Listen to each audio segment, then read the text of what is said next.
Balima Mali kunnafoni jabarani lajɛbagaw cɛ ani muso denmisɛn ani mɔgɔkɔrɔba aw ni ɲɔgɔn kuma aw bisimila aw ka jɛmukan kura mandi kɛnɛ kan ni o ye cɛsiri bulon ye cɛsiri bulon ye émission ye min bɛ labɛn Mali kunnafoni.net TV mɔgɔw fɛ ayiwa n'i ko cɛsiri i ko dɔkɛ cɛsiri bɛ dɔkɛlaw de bɛ wele a bɛ mɔgɔw wele minnu y'u ban da ka sunɔgɔ ma minnu yɛrɛ ko k'olu bɛ wuli ka dɔ kɛ u yɛrɛ ye o hukumu kɔnɔna la bi an wulila ka se Tomikɔrɔbugu an balimamuso dɔ ma gardikan kɔnɔna la ale tɔgɔ ko Worokiya Bagayogo Madame Kone balimamuso ka baara bɛnnen bɛ atelier de couture o b'a bolo n'i ko ko galadon Worokiya b'o fɛnɛ kɛ wa n'i yɛrɛ fɛnɛ ko ko feere a b'o fɛnɛ kɛ ayiwa an filɛlibagaw aw yɛrɛ bɔra ka nin ye dɛ Worokiya y'a dɔn ko cɛya tɛ mɔgɔ dilan musoya yɛrɛ tɛ mɔgɔ tiɲɛ a wulila a ye dɔ kɛ a yɛrɛ ye an wulila bi ka an ka ɲininkaliw tɛngu a la walisa an bɛ se ka faamuyali sɔrɔ a ka nin baara ninnu kɔnɔna la aw ni ne an ka jɛ ka nin kumaw lamɛn n balimamuso i ni ɲɔgɔn n balimamuso Worokiya an b'a fɛ ka i ɲininka ko atelier de couture o bɛ i bolo i bɛ teinture fɛnɛ kɛ ni o ye galadon ye i bɛ feere fɛnɛ kɛ yala ninnu yɛrɛ baara ninnu bɛɛ initiative nana e la cogo di sabula a ma nɔgɔn bi bi in na k'a ye ko muso bɛ ninnu ko ninnu kɛ dɛ a ma nɔgɔn tiɲɛ yɛrɛ la a ma nɔgɔn mais n bɛ bɛɛ fo n b'a lajɛli kɛ baga bɛɛ fo minnu bɛ an filɛ sisan minnu bɛ a mana kɛ yɔrɔ yɔrɔ YouTube sanfɛ o fɛn fɛn donc n bɛ bɛɛ lajɛlen fo bon ne ka baara initiative mɔgɔ n'i y'a bila i kunkolo la donc i kan ka kɛ ni dusu b'i kɔnɔ i kan ka fɛn dɔ de kɛ donc ça va aller ne ka baara fɔlɔ ye teinture de ye n ye teinture de fɔlɔ kalan ne ye teinture kalan ne y'a école de kɛ madame Kebe Tantu fɛ yen Mayembugu faso kanu na donc n ye teinture de kɛ n ye n ka baara daminɛ teinture de la donc n kɛlen ka teinture kɛ n kun bɛ galadi don n ka baara yɛrɛ ye galadon de ye donc bɛɛ bɛ n dɔn galadonni la donc comme galadon ni atelier bɛ taa ni ɲɔgɔn ye parce que mɔgɔ caman bɛ commande k'an fɛ minnu bɛ Mali kɔfɛ ka caya parce que Mali kɔnɔ yan caman bɛ na fini don gala la mais u b'u ka finiw minɛ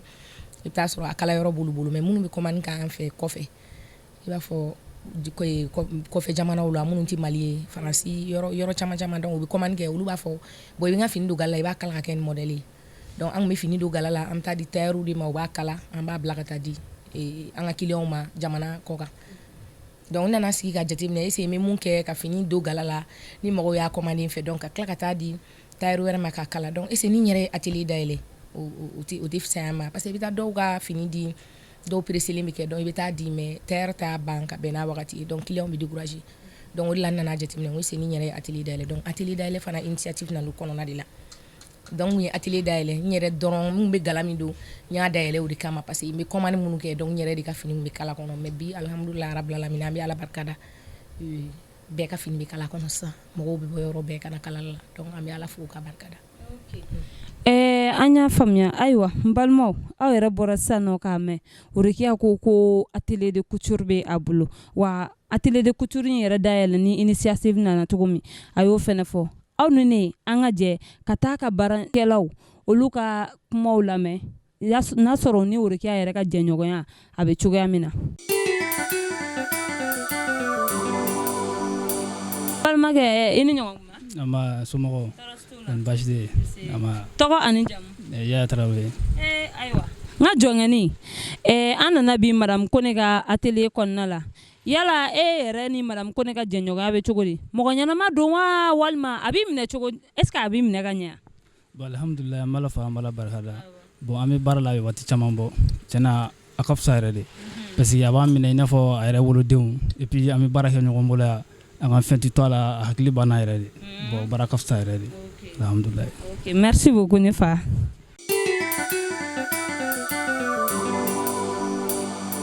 n je somɔgɔw bɛ di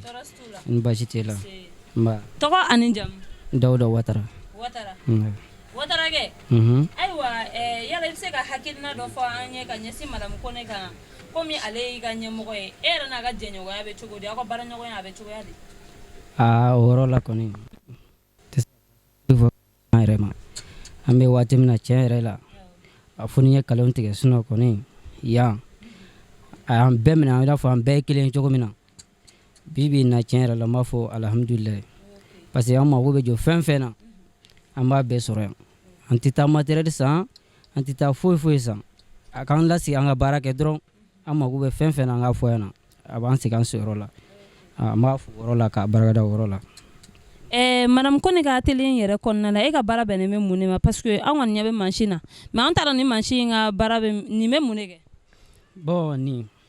bɛ simple kɛ nin ye simple kɛra ye. N y'a faamuya donc n'an y'a faamuya sisan nɔ e ka baara bɛnnen bɛ simple dɔrɔn de ma. N ka baara bɛnnen bɛ simple dɔrɔn de ma. Ok i ni ce i ni baraji. Ne fa. Na nga def ça va. Ça va. Alhamdulillah. Tɔgɔ ani jamu. Amari Kamara. Ahmed Kamara. Oui. Kamara kɛ yala e ni Worokiya ka jɛɲɔgɔnya a bɛ cogo di a b'i minɛ ka ɲɛ wa walima a t'i minɛ ka ɲɛ. Ay Rokiya moom liggéey amul benn problème boo liggéeyee bu heure fay jotee dalay fay après liggéey bi fi moom ñun ñëpp ay benn lañ dañuy liggéey rek mooñ tax a jóg quoi dafa amul benn problème liggéey bi fi moom. Merci beaucoup.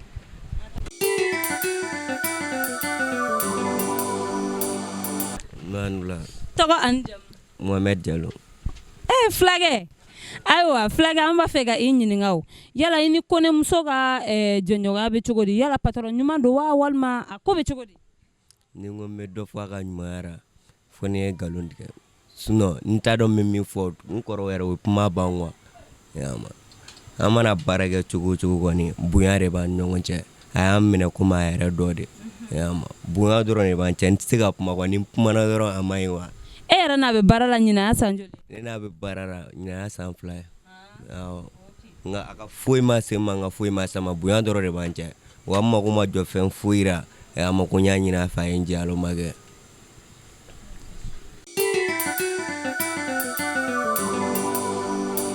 Kɔri baasi tɛ yen. Tɔgɔ ani jamu. Alpha So. Alpha So. Naam. Ayiwa an b'a fɛ ka i ɲininka i ni Worokiya ka jɛɲɔgɔnya a bɛ cogo di yala patron ɲɛnama don wa walima e yɛrɛ bolo a kɛwale bɛ cogo di n'a ka baarakɛlaw ye komi e yɛrɛ fana y'a baarakɛɲɔgɔn dɔ ye. Wa tan Worokiya ka baara a ka di yɛrɛ yɛrɛ de walayi an b'a fɔ an ba ɲuman don a patron ɲuman fana don. N balimakɛ e ka machine o ale ka baara bɛnnen bɛ mun de ma yan nɔ sabula an kɔni ɲɛ b'a la an ye min ɲininka o ka machine e ta in kɛcogo tɛ kelen dɛ nin bɛ mun de kɛ. Bon nin ye borodelikɛ machine de mais nin waati in na an bɛ ka simple de kala la fɔlɔ sinon borodelikɛ machine don. Donc n'i y'a faamu sisan brodeli ni simple o bɛɛ bɛ se ka kɛ ni nin machine ye quoi. Awɔ a bɛɛ bɛ se ka kɛ n'a ye. Ok an y'a faamuya i ni ce merci.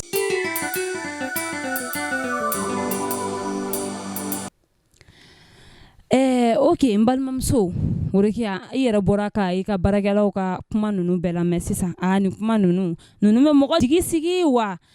a diyara anw yɛrɛ anw ni émission kɛbaga nka Worokiya an b'a fɛ fana ka i ɲininka sisan i n'a fɔ i bɔra k'a fɔ ko mɔgɔw bɛ yen nɔ minnu bɛ kɔ kan olu bɛ commande kɛ aw fɛ yala fini yɛrɛ i ka fɛnw bɛ feere cogoya di i b'u feere cogoya jumɛn na yala mɔgɔ de b'a u lase aw ma wa walima contact bɛ tɛmɛ i n'u yɛrɛ de cɛ a bɛ kɛ cogo di. Bon an bɛ client sɔrɔ togoya bɛɛ la parce que comme ni ne yɛrɛ fana bɛ voyager donc n yɛrɛ bɛ taa jamana caman na an bɛ na ni minɛnw ye i b'a fɔ aw ɲɛ bɛ brodew la cogoya min na ani fini wɛrɛw la donc an bɛ na n'olu ye ka bɔ kɔfɛ mais ani client ka contact vraiment ne bɛ Africa Blue de fo kosɛbɛ n bɛ tɔnɔba ye fo Bayi Boubacar Jara donc sisan ne ye kɔfɛ client sɔrɔ ka caya n y'a sɔrɔ Africa Blue de fɛ parce que Africa Show n y'o sponsor dɔ ye donc olu ka animatrice bɛ habillé n fɛ yan donc n ye kɔfɛ mɔgɔw sɔrɔ ka caya olu de nɔfɛ donc n ye kɔfɛ client caman sɔrɔ grâce à Africa Show donc n'u ye commande kɛ an b'u ka commande dilan yan an b'a bila ka taa a dɔw bɛ yen an n'u bɛ baara kɛ a ka ca ni san 3 san 4 mais i bɛ taa sɔrɔ i n'a dɔw ma deli ka ɲɔgɔn yɛrɛ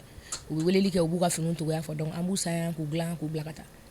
an b'a kɛ ten tɔ. Ok Worokiya i yɛrɛ bɛ baara in kɔnɔ ɲinan y'a san joli ye wa i ka baara in kɔnɔna la i ye nafa ani gɛlɛya jumɛn de sɔrɔ i ka baara in na.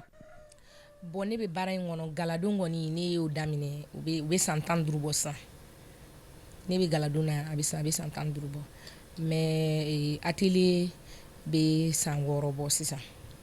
atelier fana daminɛ la a bɛ san wɔɔrɔ bɔ komi an y'a daminɛ n y'a f'i ye cogoya min na donc an kun y'a daminɛ an bɛ fini minnu don gala la donc an kun b'olu de kala kɔnɔ mais sisan alhamdulilayi donc an bɛ bɛɛ ka fini kala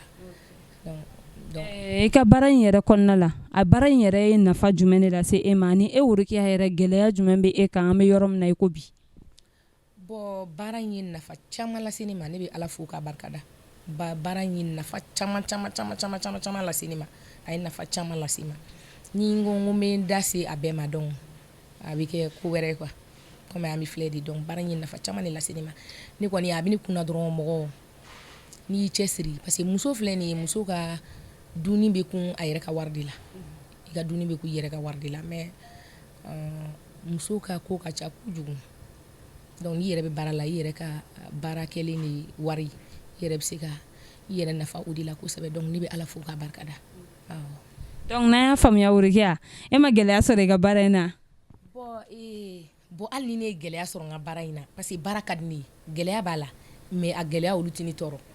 parce que clients bɛɛ tɛ kelen ye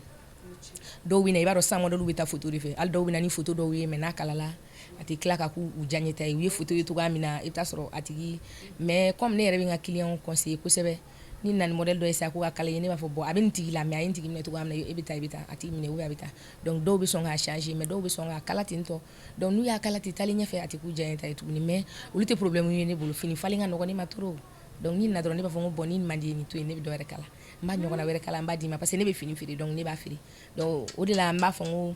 gɛlɛyaba tɛ ne ka baara kɔnɔna la ten ne ni n ka clients cɛ parce que an ka baara in filɛ bolola baara yɛrɛ filɛ yanni k'a kalan i bɛ dusu faga de kalan fɔlɔ ni dusu fagalen tɛ dɔrɔn i tɛ se ka bolola baara kɛ donc ni dusu fagalen don dɔrɔn i ni bɛɛ bɛ kun ne kɔni ni n ka clients cɛ aucun problème fosi t'an ni ɲɔgɔn cɛ très bien parce que ko caman tɛ ne tɔɔrɔ ten kosɛbɛ ok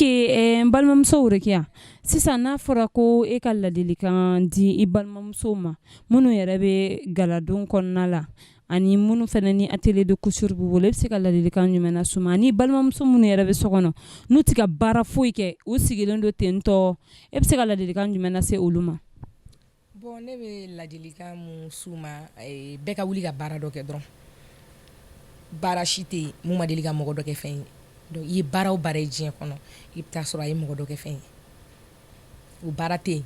a ye baara min ma mɔgɔ dɔ kɛ fɛn ye donc ne b'a ɲini n balimamusow fɛ bɛɛ ka wuli ka baara kɛ dɔrɔn mais baara in fana filɛ nin ye bɛɛ b'a kɛ mais ala m'a ja bɛɛ fana la donc an minnu bɛ yen n'an ye baara kɛ n'an ye ɲɛ sɔrɔ a ma donc an kana bila an kunkolo la ko parce que k'an minnu ye ɲɛ sɔrɔ a ma k'anw de bɛ baara kɛ ka tɛmɛ tɔw kan n'o tɛ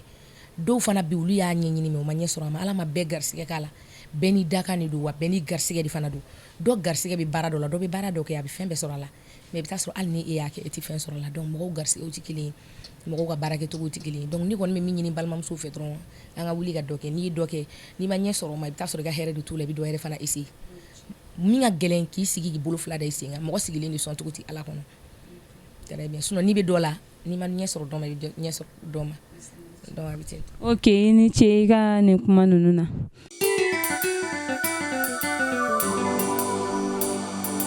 ayiwa n balima mali kunnafoni jabarani lajɛbagaw aw yɛrɛ bɛɛ lajɛlen bɔra k'an balimamuso worokiya ka nin kumaw lamɛn ayiwa ko musoya dan tɛ tobili dɔrɔn ye dɛ bɛɛ lajɛlen ka wuli ka dɔ kɛ a yɛrɛ ye sabula dɔ kɛ o de bɛ mɔnɛ bɔ joona nin bɛ dan sigi an ka bi jɛmukan na an b'a fɔ aw ye ko aw k'an bɛn diɲɛ waati wɛrɛ